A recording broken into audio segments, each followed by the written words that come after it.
Did you put that in your pocket? No, not again. Yeah, you can put it in your pocket. Inside pocket. Either or. Yeah, that's fine. Whichever one's fine. Would you mind introducing yourself? My name is Paraskevas Paraskevopoulos. I'm sorry that the name is very long, but this is pretty much most of the Greek names are very long. Can I call you Paris? Oh, please do. Okay. Okay. So, I was born here in Greece in 1941, and I have studied in the United States. I got my degree there, my bachelor's and my degree, my master's degree in electrical engineering. And since then, I came back to Greece, and for about 30 years, I have been a professor in an engineering school, the best and the most well-known here in Greece and abroad. This is the Technical University of Athens, where I spent most of my career. Now I'm how would you say it? I'm on vacation. I've been in. You've retired. I'm retired, yes. So the way I met you was through a friend of mine, Stavros, and he told me about a book you had written and some ideas that you have. I guess the easy way to describe it is the New Athenian Democracy, or Philokosmi. Do you mind explaining why you wrote a book about reigniting or recreating democracy? Well, this is as far as I'm concerned, this is a very important book because it's an effort to rebirth the Athenian democracy. As far as we know, the political systems of ancient Athens has been the very best of political systems since the beginning of time. But however, it's almost forgotten. The system that we have today, we call it democracy, but it has little to do with the Athenian democracy. What do you mean? I mean this. In Athens, in ancient Athens, the city-state was governed by all people, by all citizens. Mm-hmm. In the case of ancient Athens, we're referring to males only, not to women. It was governed by all people. All people together will decide if there is going to be a war, if there is going to build ships, if they are going to do this, and so on. Here today, we, by voting, we give the right to very few people. See, for example, in the case where we give all the power to one person, like the President of the United States, today's Mr. Donald Trump. And this is not in the spirit of ancient Athens. Here we have an oligarchy. Oligarchy is a Greek word, and it means only very, very few people govern the state. So, in other words, it would be safe to say that America is not a democracy? It's not only America, all these systems that we have in the West and almost all over the world is not democracy, is an oligarchy. What is the danger of an oligarchy? Well, the danger in oligarchy, you can see it very clearly if you look into the democratic system of ancient Athens. If you have a political system where all people decide, or to put it in another way, if you have a political system where many people decide, the probability that there will be a wrong decision. The probability that we'll have a situation where this particular candidate that we know, like in Greece, in the States, and so on, will try to be elected by getting money from a company, and the company, if he becomes the president, the company will ask for some favors and so on. The lobbyist industry.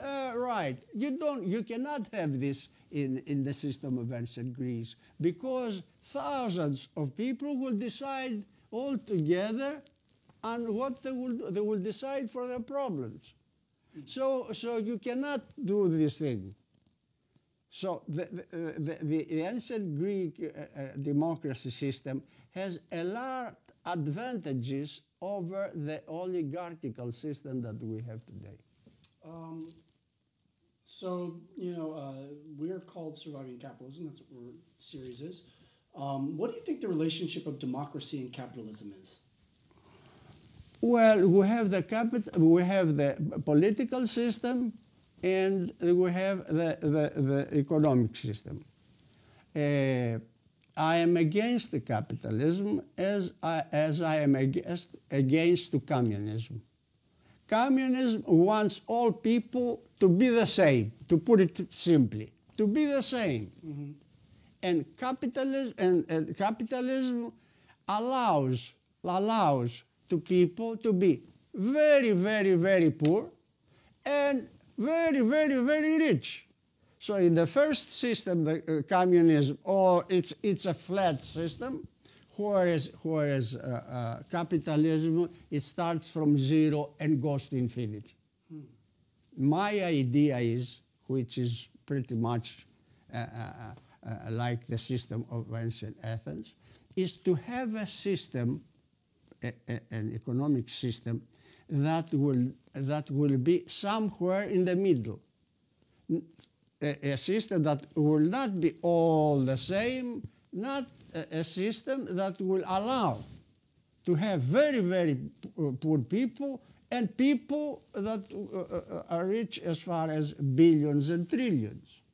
To have a system that we will not have too many rich people, and we will not have poor people, very poor people. This is my proposal.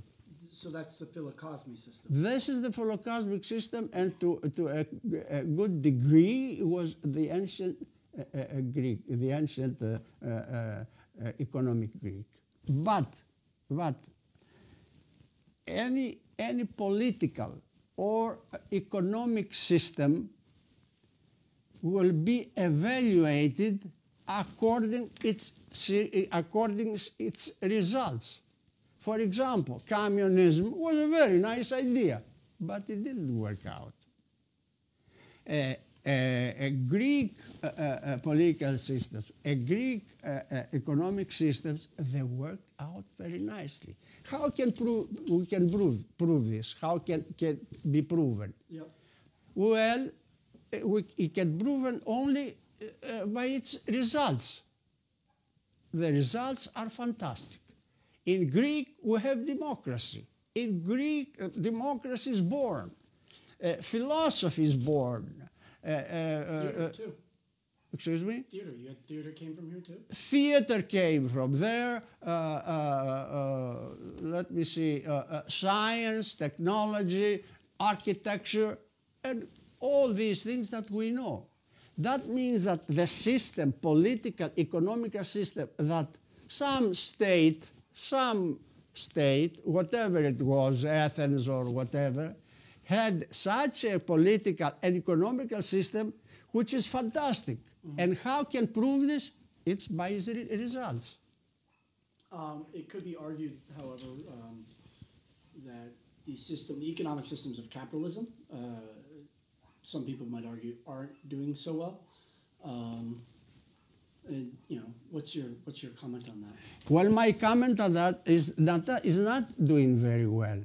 It's one-sided. It is doing very well in advancing technology, and so on and so forth, but it has forgotten the men, it has forgotten the people.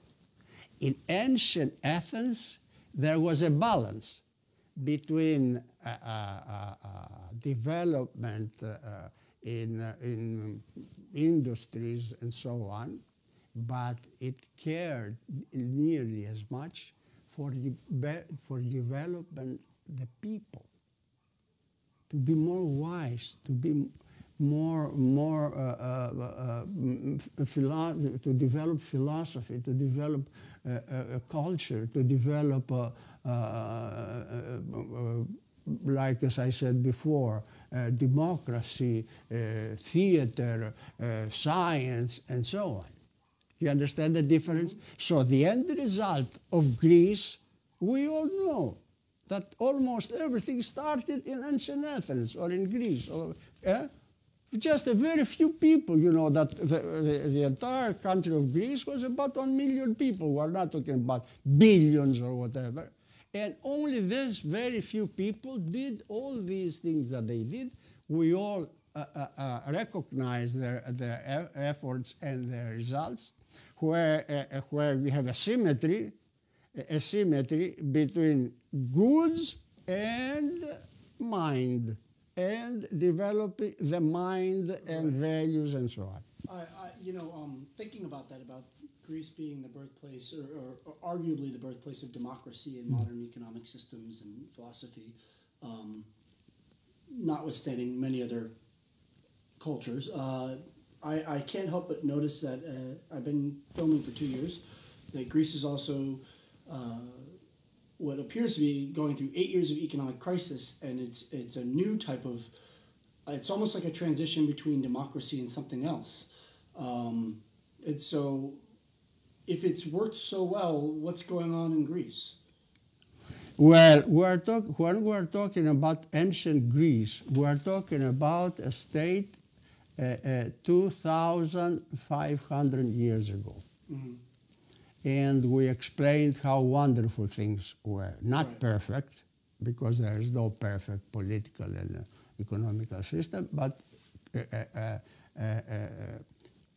looking at its results, that is very important.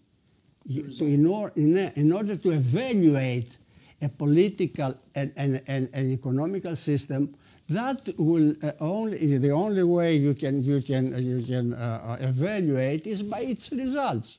Like we said, communism failed. So the result is that it was not a good idea.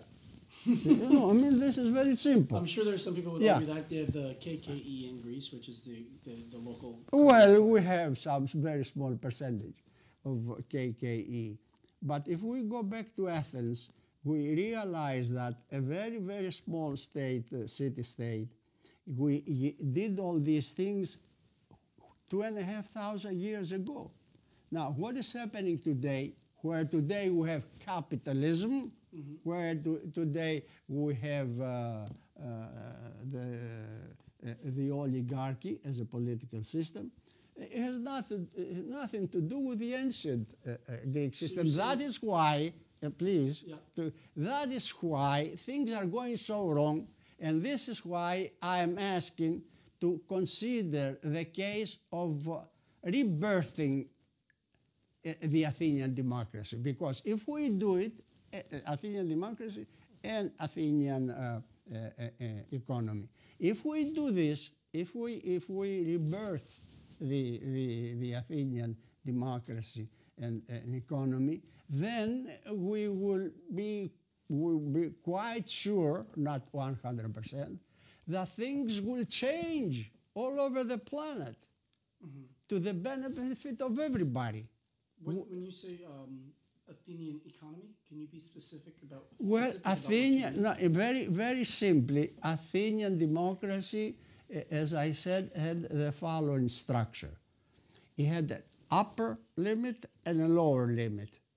They had an upper limit that which can cross for the poor, for the rich people. Mm-hmm. You can be rich that much.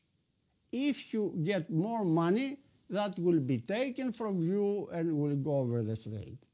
I won't let you get richer than that. can't get You too will rich. be rich. You will be rich, say, with today's economy. You could be rich as, like, for example, $200,000 a year.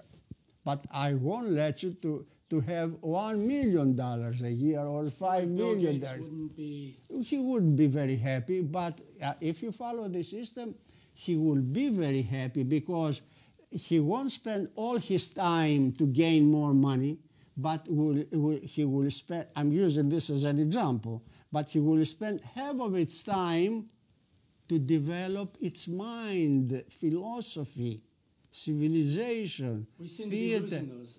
In America, the president has suggested and/or cut funding for arts, entertainment, This recreation. is the wrong way, whereas ancient Greece went the other way. It's like we have two legs. One leg is to have a thing so we can survive, to have food and so on, and the other leg is to have spiritual food, shall we say. And like I said, this is philosophy, this is this and this that. And nowadays, we forget or almost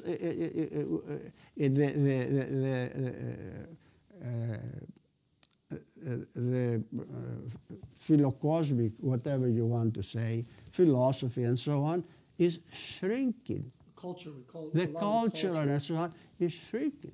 What are the, as you see it, what are the results of that happening? What will happen if we keep on cutting out cultural education and Yeah. identity? What will happen is we already know it. What we already know it, that we all over the planet, what we are trying to do is to get richer. But this will never stop. You want to have an apartment. As soon as you get the apartment, you are thinking to get another one. So there is no stop to this. It's So, a cycle. It just keeps going. It keeps going. So all our effort, all our thoughts are in the material goods, okay? All our thoughts, all our efforts. And we think that this way we'll get to happiness. And what happens in reality, that the way we do it, we'll never be happy. If to get happy, Well, I mean, if you're a capitalist and you make your living and money off of people consuming and buying material goods, I'm sure they would argue that. I'm sure they would say, hey, no, this makes me happy. Well, listen, if it makes happy, the system, 1%, this is not a good political system. We like to have a political system, an economic system, that we all could be happy, we all would be satisfied, but there are going to be some differences. We will have rich people, we have poor people, never too rich and never too poor. If you have a society that lives, it's like a middle society. Yeah, like in America, we have the middle class. Middle class, The exactly. middle class has actually been in drastic decline for the past And 10 years. my proposal is, and the style of Athens, ancient Athens, was pretty much the way I'm telling you now. If you were coming very rich, they had a way of getting your money. I'll give you an example because it's interesting. For example, if they want to build, say, a very big a road, a very big road or whatever, or to build more ships, Right. okay? Now, so they decide that I am the richest in Athens and say, Paraskevopoulos, you do these things. You build 5 ships, okay? Because you can afford Warships, because you can afford it. But I say, no, I'm not the richest man. You are the richest. All right. Yeah, you say, no, I'm not the richest. You are the richest. So there is this thing going between the two. I know that you are the richest. So I'm doing the following bluffing. I said, look, I'll do this. I'll do these ships, but we exchange properties. Knowing that you are richer than I am, you say, no, I'll do it. So I'm out. So we find the richest man in Athens that will do finally the task of building some warships. Wow. Yeah. Right now, in terms of where we are in history of the planet, we've got things, some people argue it's not real, but global warming or climate change. We have a growing disparity between the rich and the poor. We have an increasing amount of private corporations and interests taking over governments. All these things are happening at what seems to be worldwide, especially here in Greece. I think Greece is kind of at the forefront of that. All these threats. Can you tell me, in your best thought of things, what you think is actually going right? Well, I will recall things that I think that I just said, that we have been stressing the material goods. Mm-hmm. Earth is a planet that doesn't grow up even 1 inch. That's all we've got. This is our home. So this home cannot feed billions of people to start with. So we have to stop overpopulation. Mm-hmm. Second, we should try to even out the differences. This is to the best of all of us, rich and poor, with a model that just explained that we have an upper limit and a lower limit. By the way, the ancient Athenians, they didn't have a lower limit. This is what I propose, that we should have a lower limit. The gap is going to be quite big. I'm not saying that it will be very small. So people will be rich, and poor people will be poor people. But the gap is that we shouldn't be that much.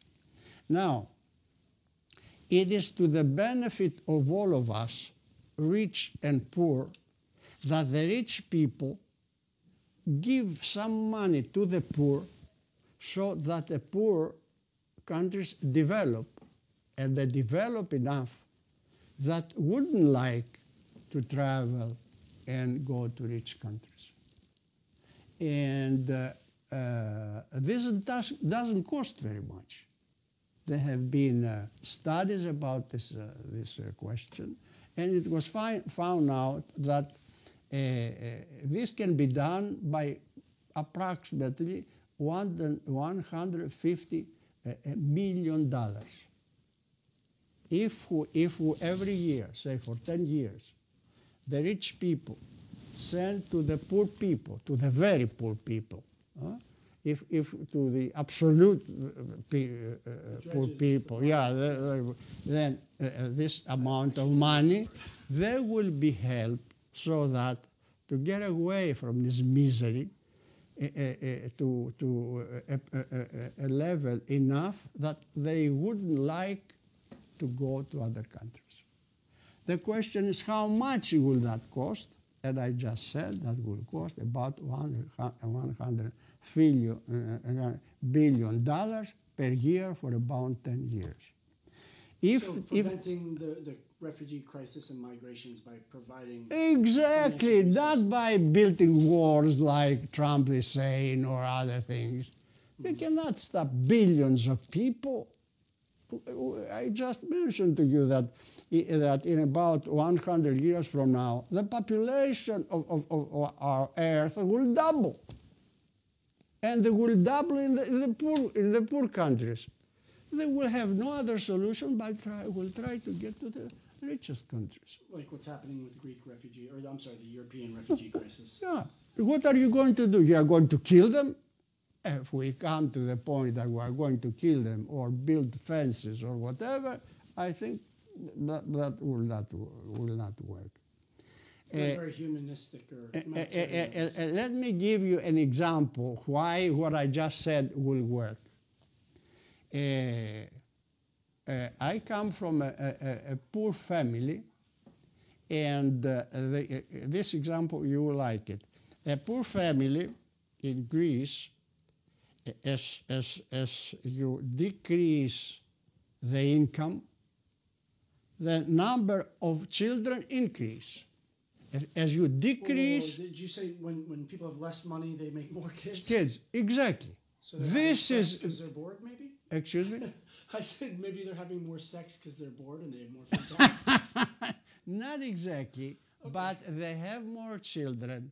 Right. Maybe you're right. We don't know. Okay. All right, but they have more children to help in cultivating the farms and so on. Mm-hmm. They need more children. So if you go to any poor country all over the world, you see the same thing, that the less the income, the more number of children. So, The higher the income, the less children. so it sounds like you might be a fan of the concepts or ideas of basic income, which is we provide a basic level of money to people so that they can afford to live. Exactly. I'm not talking to send them money to buy cars or whatever. Just afford the basics. Just for the basics. My family. We call that socialism, or isn't it called socialism? I don't know. I don't know what you want. It's a step. Which is fine, by the way. I'm not arguing. No. That doesn't fit. The term doesn't fit here. What? Well, I don't know what name you want to call it, but what I'm trying to say is that this. What I'm saying, we're not going to do because we're nice people. We are going to do because this is a good way to handle the situation of our overpopulation. So it prevents problems. Exactly. So if we send them some money, then the income will rise, and the number of children will get smaller. For example. In theory. No. Exactly. Listen. My family, my mother and father had 8 children. Oh, wow. And by the way, I'm the last one. Now, there are 8 children, on the average, they have only two kids. So you see what's happening? You know why? Because now the 8 children are richer. Yeah. They're not as poor. So if we use this model, which is clear all over the world, we know this, and we give them some money, then the number of children will become smaller. And please, you probably think that, well, $150 billion is too small to really have some results. It's not like this. You know, in these very poor countries, if you work for one day, you know how much you'll get? $1. I saw a couple of days ago in a country in Africa where children of the age of 10, 12 years old, they're working in some fields there, and they get 15 cents. 15 or 50? 15. Wow. 15 cents for working all day. So if you send them $1 per day in this family, you double their income.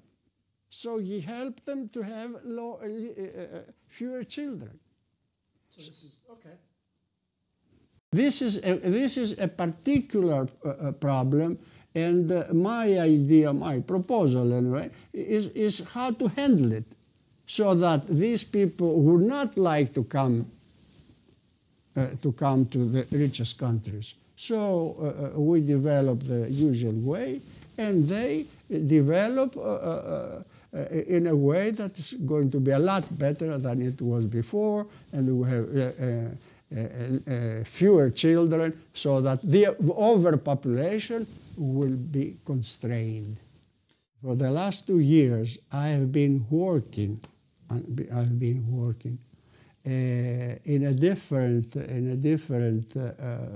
various problems that have to do with the course that humanity has been following.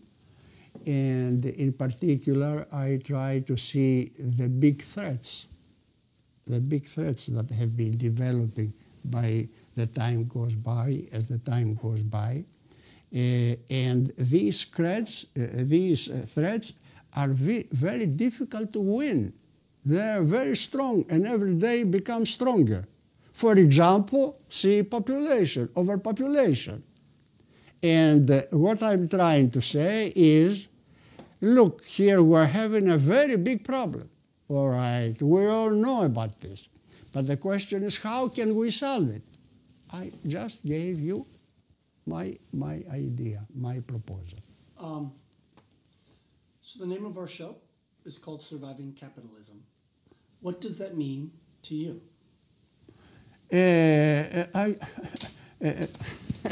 I don't think that we should go on surviving capitalism. I think I made this clear. But living in capitalism, this is what I'm asking you. You are asking me. Sure, go ahead. Yeah. How can we live in capitalism? There is no choice. There is only one way for almost everybody anyway. That we go after money. We go after material goods.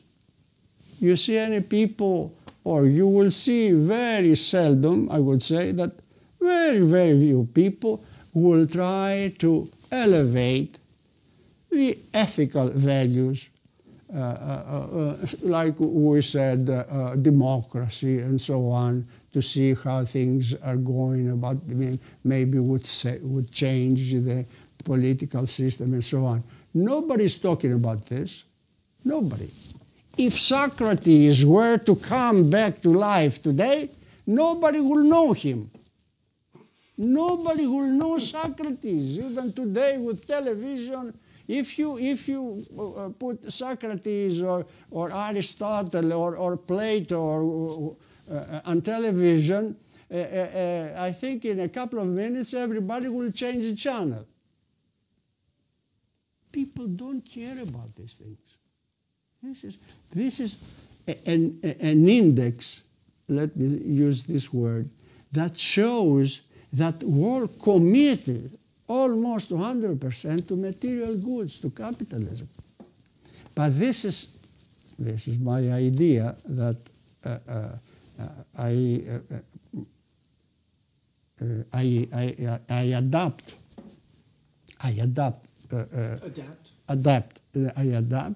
And that's why I adapt the Greek way of life, the ancient Athens Greek life, where there was a balance between material and spiritual goods. Mind, body, soul. Exactly. Here we have only material goods. So body, mind, or just body. You see, so, and there isn't much meaning in this. If we all go through, spend our life to get 2 cars and what have you, there isn't much meaning in this. But if you get into this spiritual goods and you start like it, then you'll see the big difference. Then you will see the material goods, you go as far as it is needed so that live in a simple life. And on the other hand, you try your best to be as a good person as possible. This was the model of the Athenian democracy. If you could provide anyone out there, anywhere, a message or advice or anything you wanted to say to the world, what would that be? That will be to rebirth, that will be the rebirth in a general terms, the rebirth of the way that the ancient Athenians lived. Because they had this equilibrium between material and spiritual goods, which this is the way. I mean, if you have spiritual goods, you give a meaning to your life, whereas material, you just live your life. Where here, you give a meaning to your life. If we're here to just live, that's all animals that do. They all do the same thing, but we're not animals. Excuse me for saying it like this.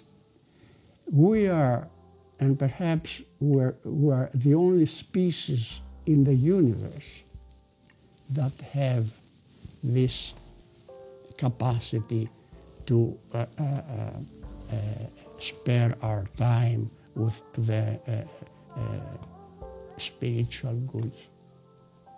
The rest of the various lives we have, of course, they don't have our level of ingenuity. And if we're the only species of in the universe, our responsibility is great. Greater than the responsibility that I will just tell you, there is no in the world. Because think of this, the universe exists because of the human race, because of me, that I have that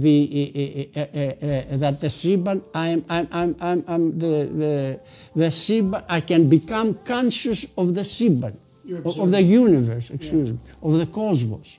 Just because you can think of it, yeah. A horse cannot do this, but he is not the observer. He is not an observer. Let's say this. He is not a horse. Oh, a witness. We also witness. That's the word. That every man is, and the whole race in total, is the witness of the existence of the universe. If a universe does not have humans that can witness the existence of the universe does not exist. To make this clear, suppose that there is another universe that has no humans. There is nobody there to witness the existence of this other universe, of this other cosmos. That means that Siban, that cosmos does not exist. Because no one's actually aware of it even. Exactly. And the most important of all, if we don't become conscious of that we're witness of the universe, and if, worst of all, destroy our species, particularly because of capitalism and nuclear wars and so on, then there will be no people in this universe, in this cosmos, to believe in God. So we blow everything up. Our existence, our existence is hanging, the existence of the universe, of the cosmos, and God is